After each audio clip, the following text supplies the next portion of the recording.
Hola, ¿qué tal, estimados amigos de Comunidad CADEFI? Un gusto saludarles, Alfredo Zaragoza. El día de hoy estamos aquí con ustedes para continuar con nuestro diplomado en materia de personas morales. Muchas gracias por su confianza, por el favor de su atención. Justamente hoy jueves 29 de mayo del 2025, de pronto no sé en qué momento, pues ya se nos fue prácticamente la mitad del año. Así que pues aquí estamos con muchas ganas, también a unos días de haber tenido este festejo, esta celebración por el Día del Contador, a lo cual refiero a ello y pues de mi parte reciban una calurosa felicitación. Ojalá sigan ejerciendo esta labor tan noble. Y bueno, antes de comenzar, agradecer por supuesto a CADEFI que hace posible el que podamos estar reunidos hoy aquí, revisando estos temas tan interesantes para la práctica profesional. Vamos de igual manera a estar atentos a cualquier duda, a cualquier inquietud que puedan tener. Para nosotros va a ser un gusto poder interactuar, poder dar seguimiento muy puntual a sus inquietudes. Como lo decimos habitualmente, no pretendemos saberlo todo, no es que tengamos toda la experiencia, pero de la poquita experiencia que podamos tener, lo que les podemos compartir es con mucho gusto y con mucho corazón. Vamos a iniciar entonces. Gracias, bienvenidos. Vamos a revisar el tratamiento fiscal. Fíjense que este tema es muy curioso porque, como les comentaba al inicio del diplomado, no tenemos un apartado especial en el título segundo para este tipo de actividad económica o para este tipo de industria, lo que es la industria de la construcción. Prácticamente nos vamos a tener que ceñir a lo que es el régimen general de ley, y no obstante vamos a observar a lo largo de la sesión del día de hoy que más allá de que no se tenga un capítulo o un apartado especial para constructoras, sí vamos a ubicar cierto tipo de tratamiento específico, cierto tipo de tratamiento diferenciado al momento de acumular ingresos, al momento de aplicar deducciones. Entonces tiene ahí sus bemoles, ¿no? Va a tener ahí sus asegúnes, situaciones muy interesantes que de a poco vamos a ir comentando conforme transcurra la sesión. Así que sean bienvenidos, no se vayan, los que se vayan incorporando, gracias por la confianza. Vamos a iniciar. Y miren, aquí tenemos básicamente la estructura de lo que es el título segundo en cuanto al tema que nos ocupa el día de hoy. Decíamos que el título segundo es el que refiere al régimen general de las personas morales, y curiosamente pues también tenemos por ahí en el título de estímulos fiscales, recordando que este es el título séptimo, un capítulo quinto que de pronto el nombre suena muy revelador, suena muy prometedor. La realidad es que prácticamente estamos hablando de un artículo, y ese artículo específicamente tiene que ver con un estímulo fiscal. O sea, en algún momento, así como recordemos que también en el título séptimo tenemos el régimen simplificado de confianza de personas morales, en algún momento cuando nos empezamos a empapar del tema del estímulo, al ver el nombre decíamos que suena muy prometedor, porque uno supone que, ay, mira, tienen aquí en el apartado de estímulos un capítulo o un apartado específico para el tema de constructoras. Sin embargo, no suena muy revelador, muy prometedor el nombre. Únicamente es el artículo 191 y tiene que ver con un estímulo fiscal relacionado directamente con lo que pudiéramos dar en llamar una deducción inmediata por adquirir terrenos. Básicamente es eso, ¿no? Entonces queda abierto ahí el estímulo. Obviamente, como cualquier otro estímulo, para poder aplicarlo se tienen que cumplir requisitos. Dicho de otra manera, más simple de entender, más sencillo, una persona moral que se dedique a este tipo de actividad económica lo podrá hacer como parte del régimen general, que entenderíamos que es el régimen habitual o de facto, pero también y con independencia de su actividad, de la industria a la que se dedica.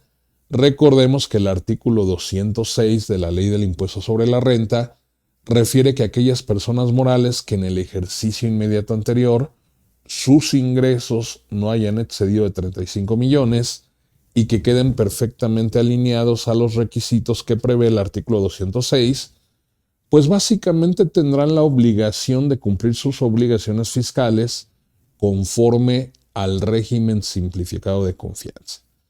Aquí valdría la pena únicamente ser muy puntuales con un asunto. Esto del reciclo para persona moral, recordemos que es algo así como en su momento lo fue el RIF para las personas físicas. Es como para aquellos que van iniciando, que van arrancando.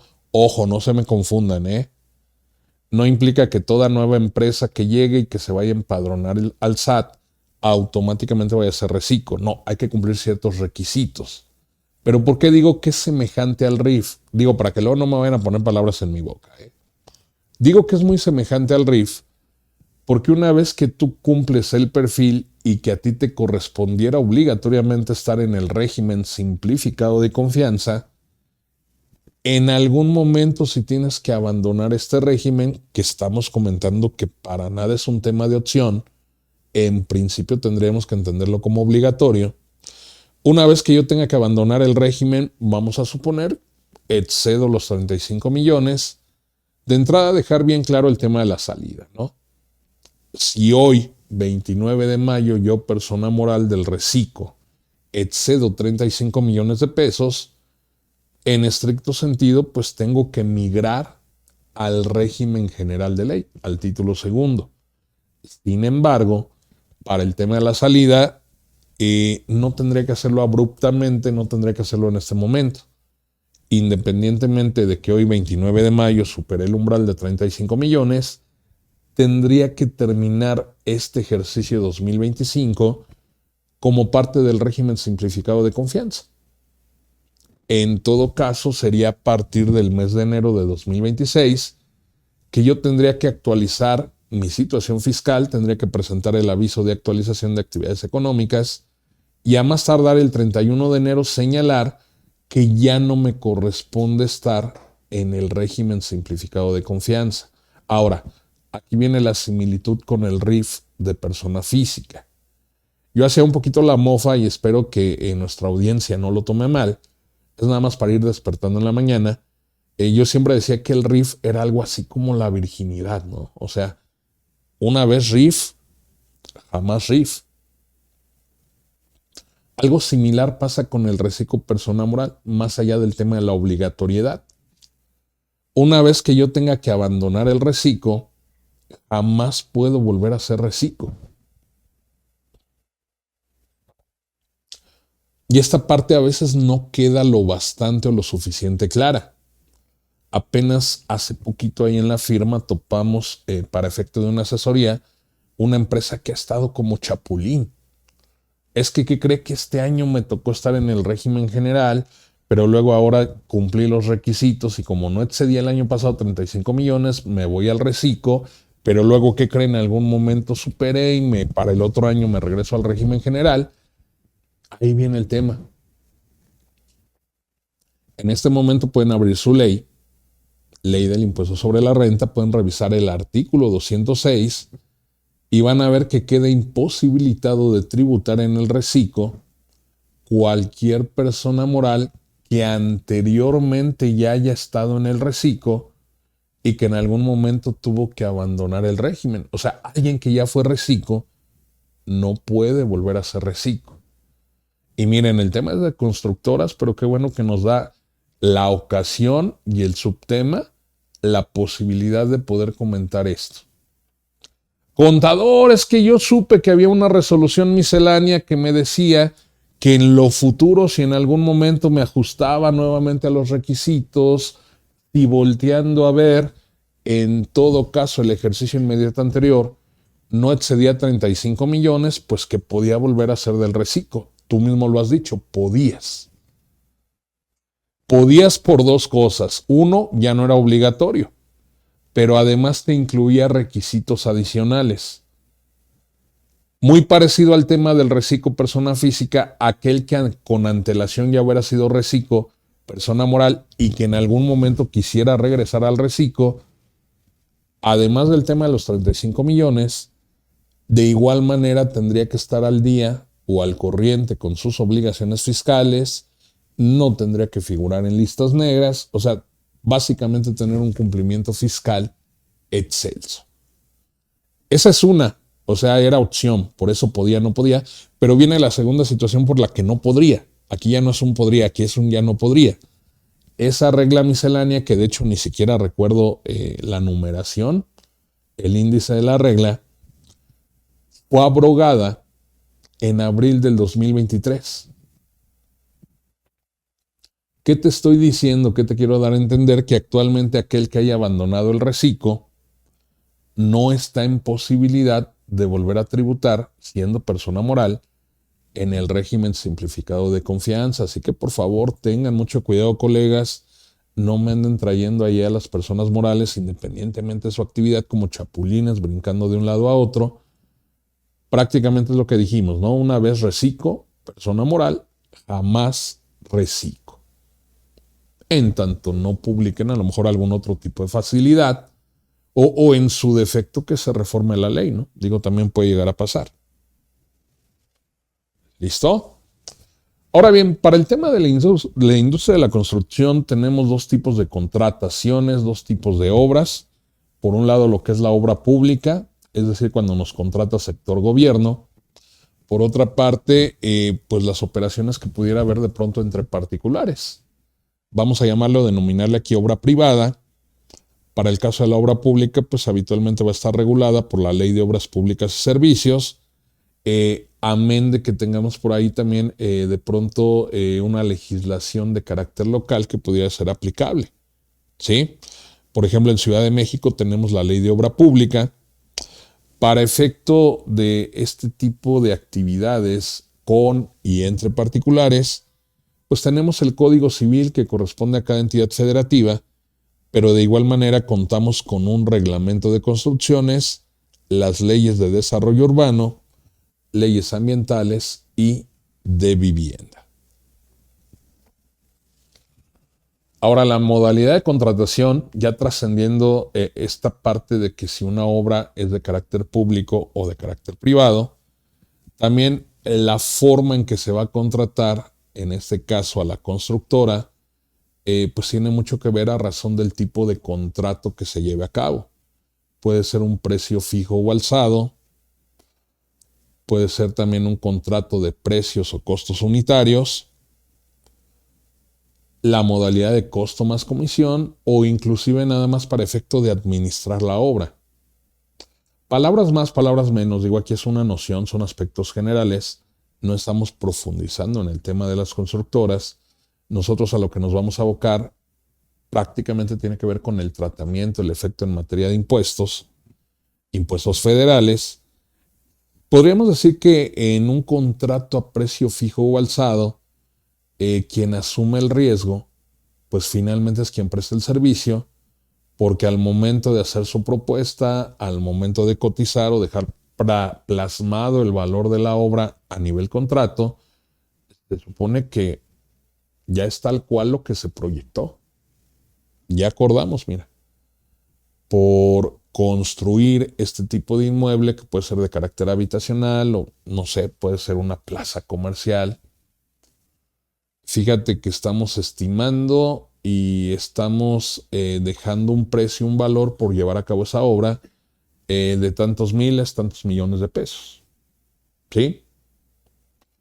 Y habitualmente la idea de hacerlo bajo la modalidad de precio fijo o alzado es que cueste lo que cueste, pase lo que pase, el precio ya está fijado, el precio ya está acordado, y salvo alguna situación de excepción que esté observada ahí a nivel de cláusulas, pues ya difícilmente el precio que ya quedó definido para el tema de esta actividad de poder construir o participar de un proyecto, pues ya difícilmente se va a modificar. ¿Sí? En el tema de costos o de precios unitarios, digamos que sí se van haciendo también proyecciones, se van haciendo presupuestos, pero el avance de la obra va conforme a fases o conforme a etapas. Ok, mira, vamos con la etapa inicial, vamos a hacer los cimientos, prácticamente lo que es el cascarón. Luego a lo mejor vamos a ir con el área que tiene que ver con el tema habitacional, a lo mejor en ese mismo complejo que preponderantemente es de carácter habitacional, pudiera haber cabida, pudiera haber lugar para, pues como localitos comerciales, ¿no? Accesorias, que ya ven que de pronto ahí en varios complejos residenciales, pues prácticamente ya son mini ciudades, ¿no? Y que ahí adentro tienen al alcance de su mano todo tipo de servicios. Y fíjate que ahora nos vamos a ir con el salón o las áreas de uso común, la sala de usos múltiples, posteriormente con la parte de recreación, con la parte de jardín, esparcimiento, ¿sí? Para a lo mejor terminar con lo que es el área de servicio, el tema de la portería. Digo únicamente ahí como para tratar de que lo vayamos ahí visualizando, ¿no? Digo, en mi caso yo sí soy muy visual. No me gusta a la hora de estar comentando, explicando un tema, ser tan técnico o ir leyendo ahí párrafos de la ley. La idea pues es más o menos entender, más o menos empaparnos. No tiene que ser tal cual como lo digo, pero sí tener la noción, la idea de qué es lo que digo, ¿no? Y para que vayamos ahí encuadrando en los supuestos, para que lo vayamos entendiendo. A lo mejor también puede ser la modalidad de costo más comisión. ¿Qué implica el costo más comisión? Bueno, pues mira, estamos presupuestando el costo, el valor total de la obra. Hasta ahí yo no te estoy propiamente haciendo algún cobro adicional. Al final lo que haya costado erigir, construir, y pues ya luego que quede el proyecto como tú querías, de acuerdo al acordado, a lo proyectado, a lo planeado, pues la parte que a mí me toca, ¿no? Independientemente de que a lo mejor a razón de eso, pues ya vaya recibiendo cierto tipo de pagos anticipados, cierto tipo de pagos a cuenta, ¿sí? Básicamente como cuando contratas al plomero, ¿no? O al electricista. Sí, mire, hay que cambiar esta pieza, ¿no? Me da para ir a la tlapalería, comprar el material y todo, y yo por la mano de obra le voy a cobrar tanto, ¿no? Algo así más o menos, ¿no? Tendríamos en esa idea del costo más comisión. O también una constructora que por la experiencia y a lo mejor entendiendo que es una obra, una mega obra, una obra faraónica, ya sea de tipo público o de tipo privado, pues a lo mejor incluso se requiere echar de más, un poquito más de manos, ¿no? Fíjate que a cargo del proyecto tengo a 2 o 3 constructoras, porque pues es un proyecto ambicioso, es un proyecto grande, pero fíjate que quien está coordinando todos los trabajos está la empresa, ¿no? Porque esta empresa tiene mucha experiencia en el ramo invento, ¿no? En el ramo carretero, ¿sí? En el ramo a lo mejor de plazas comerciales, de complejos comerciales, en fin.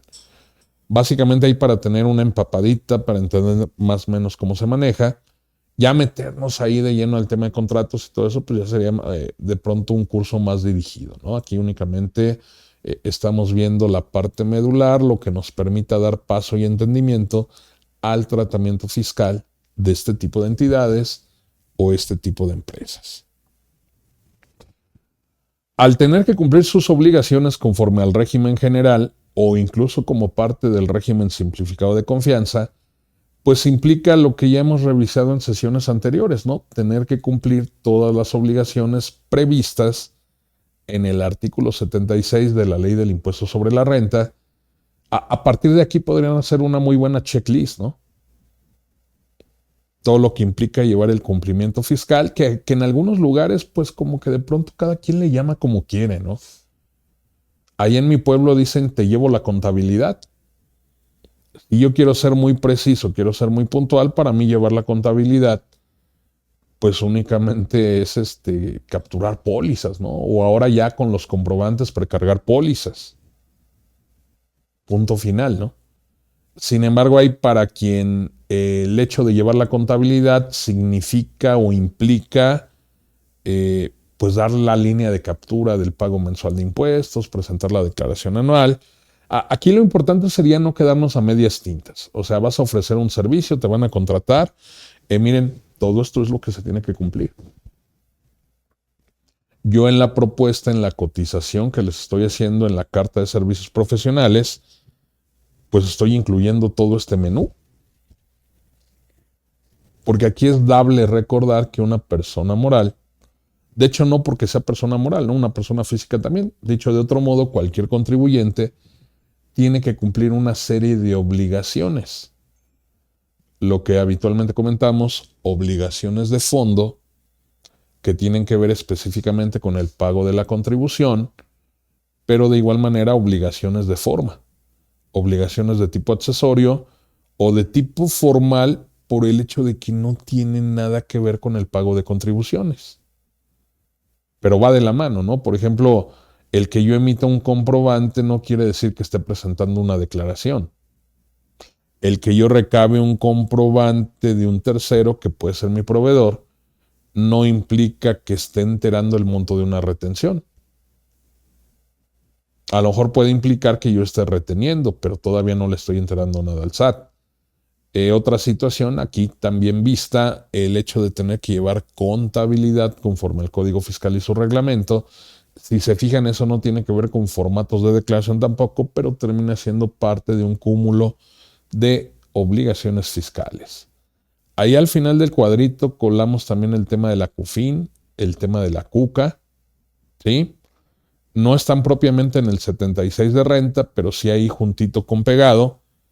Y pues prácticamente es como cualquier otra empresa, persona moral, cualquier otro tipo de sociedad mercantil o alguna otra variante societaria que desarrolle este tipo de actividad, ya sea como parte del reciclo, como parte del régimen general, pero van a tener que cumplir todas estas obligaciones.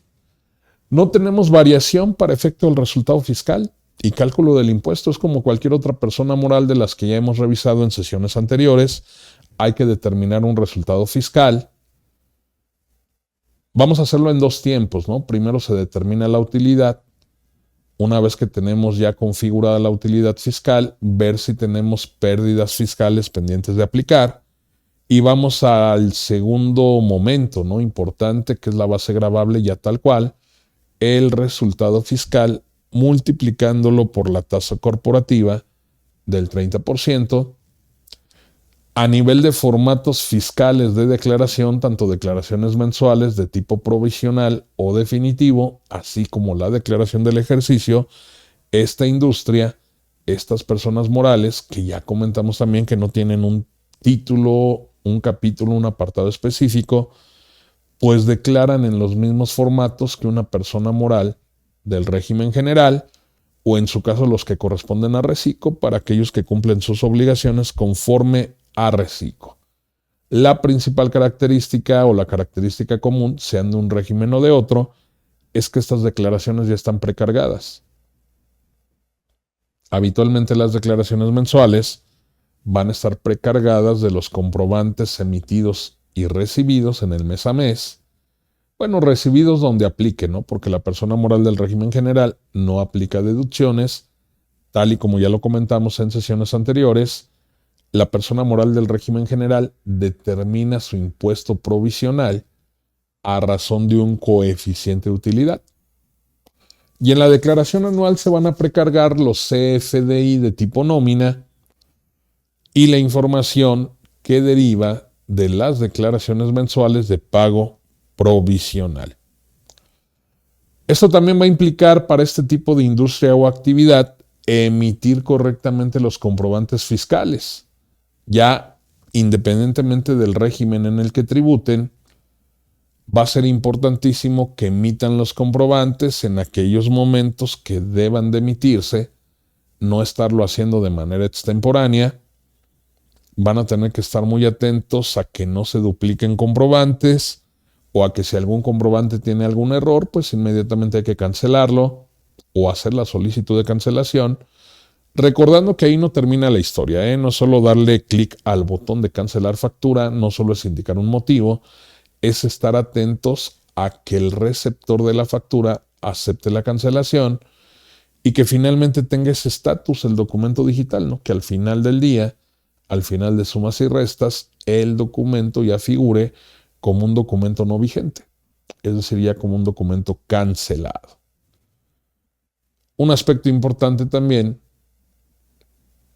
indicar si las operaciones que amparan esos documentos ya fueron cobradas o ya fueron pagadas, ¿no? Según corresponda. Por ahí tenemos la facilidad de la regla 27139 de anticipadamente indicar que es pago en una sola exhibición, indicar la forma de pago, pero a veces no resulta, ¿no? Yo siempre les digo, si la facilidad en vez de facilitarte te está complicando, pues mejor vamos a hacerlo como por metodología o sistema, ¿no? Emite tus facturas, ya teniendo la certeza que esa factura no se realiza la operación al momento de contado, pues emítelas con el atributo PPD, pago en parcialidades o diferido, y conforme tú vayas recuperando tu cartera, pues vas emitiendo los complementos de pago, ¿no? Esto puede implicar de pronto esa sensación de doble labor, pero en mi opinión, si no nos funciona perfecto la facilidad del PUE, pues a lo mejor va a ser un poquito más de chamba, pero vamos a tratar de llevarlo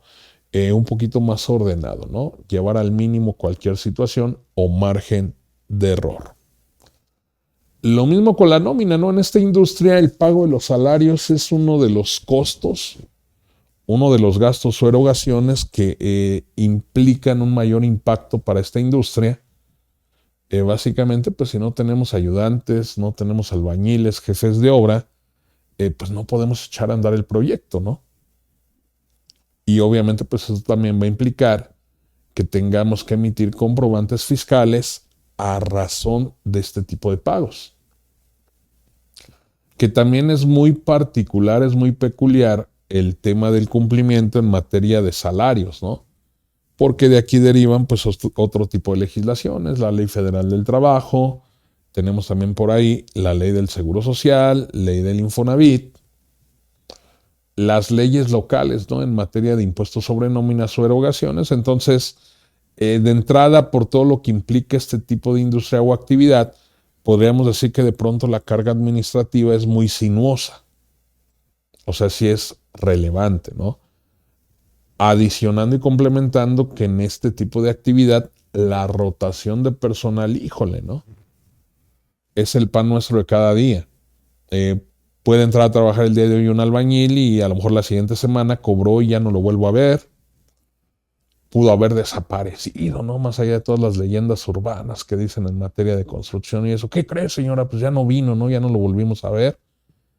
Pero bueno, esos son otros temas, ¿no? Aquí lo importante es emitir correctamente también este tipo de comprobantes fiscales. Esta industria implica que también de pronto lo más común es que se le siga pagando en efectivo al trabajador. O sea, llega el viernes, llega el sábado, de acuerdo a las políticas de la constructora, habitualmente los sábados. Ya algunas toman medidas, ¿no? Porque luego nuestros amigos, maestros albañiles, compañeros albañiles, pues son así como que muy apasionados, muy románticos, muy fiesteros. Les gusta disfrutar de la vida, que yo no lo veo mal. Pero luego ellos solitos se meten ahí como que en broncas, ¿no? Entonces ya de pronto es difícil que lo acepte el personal, ¿no? Pero sí me ha tocado ver 2 o 3 situaciones donde han querido implementar eso de pagarles mejor ahí lunes o martes, ¿no? Porque dicen que les pagas el sábado y pues como que el dinero se evapora, ¿no? Y luego también pues eso implica un eventual, un altamente potencial San Lunes. Entonces, pues digo, pero es lo lógico, ¿no? Dependiendo cuándo corte la jornada laboral, que habitualmente es 7 días, obviamente incluyendo el tema del descanso, pues habitualmente es el sábado, ¿no? Sábado por la tarde se les paga su raya, se hace en efectivo. Aquí quizá la duda, contador, ¿le pago en efectivo es mayor a 2,000 pesos? ¿Es deducible? Bueno, de entrada el pago de los salarios, ya sea como parte del costo de lo vendido o como parte de un gasto, como parte de un concepto autorizado como deducción, pues ya está autorizado, ¿no? Aquí más bien la pregunta es, ¿lo voy a poder deducir en función de que en lo que concierne a requisitos fiscales no estoy cumpliendo la forma de pago porque le estoy pagando en efectivo? Fíjate que tenemos un artículo en el reglamento de la ley del impuesto sobre la renta, por si quieres tomar nota. Si no se me murió una neurona, si no me está fallando por ahí la mente, porque híjole, un montón de cosas que traemos ahí en la cabeza, incluido canciones, ¿no? Y ahí en algunos temas con la guitarra, que ese es otro asunto.